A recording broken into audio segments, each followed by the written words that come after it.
Hey guys, and welcome back to this channel. In this video I will be showing you guys how you can basically add in this ripple distortion kind of like effect to your videos on CapCut PC. So I'm just going to select this video. You can select photos as well. Then just go to effects here and type in the word ripple, and you're just going to add in this one on top.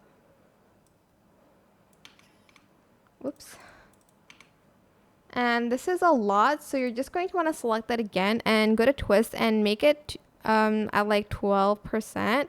It is a little bit more visible on pictures instead of videos. So if I added like a picture, actually I can just freeze frame it. Hold on.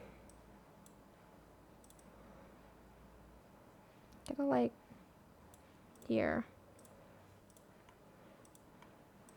So as you can see, there's that. You can also adjust the size a little bit and the speed. I like it to be a little bit slower as well. And I like to add in like a light leak. Hopefully they have that. They do, but like I don't think it's like under leaks. Okay, sorry, I'm supposed to search it here. Sorry about that. So go to effects first, and then you can add it here. You can also adjust the atmosphere and the speed of it. And yeah, that is it.